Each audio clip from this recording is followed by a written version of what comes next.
the Voyagers were guaranteed to work only until the Saturn encounter. I thought it might be a good idea, just after Saturn, to have them take one last glance homeward.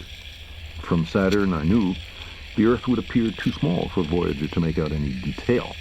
Our planet would be just a point of light, a lonely pixel, hardly distinguishable from the many other points of light Voyager would see, nearby planets, far-off suns. But precisely because of the obscurity of our world thus revealed, such a picture might be worth having.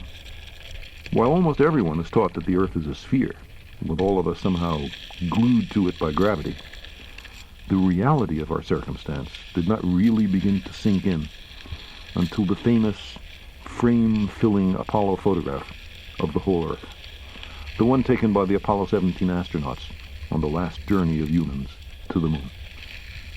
It seemed to me that another picture of the Earth, this one taken from 100,000 times farther away, might help in the continuing process of revealing to ourselves our true circumstance and condition.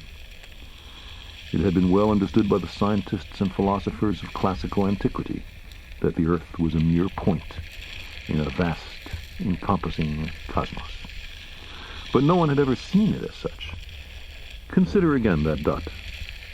That's here. That's home. That's us. On it, everyone you love, everyone you know, everyone you ever heard of, every human being who ever was, lived out their lives.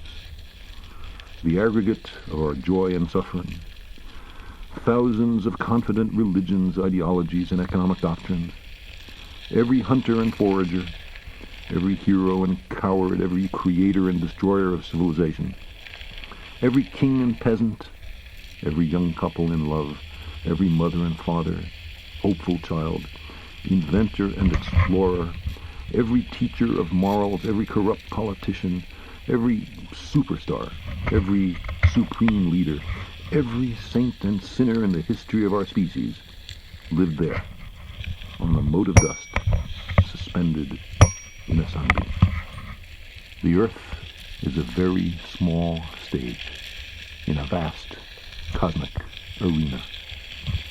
Think of the rivers of blood spilled by all those generals and emperors, so that in glory and triumph they could become the momentary masters of a fraction of a dot.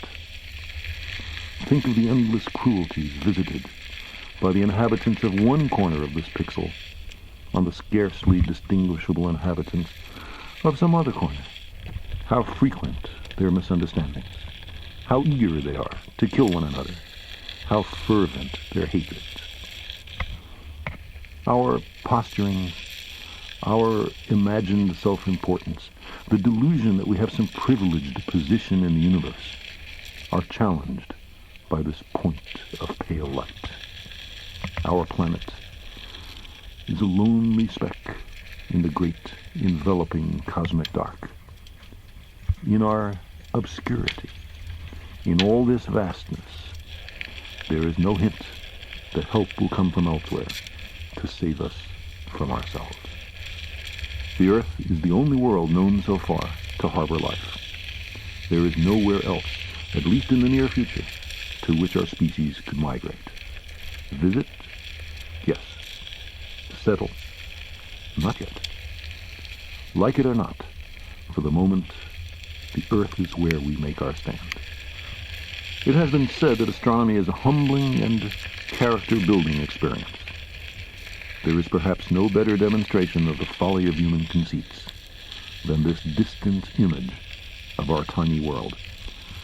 To me, it underscores our responsibility to deal more kindly with one another and to preserve and cherish the pale blue dot, the only home we've ever known.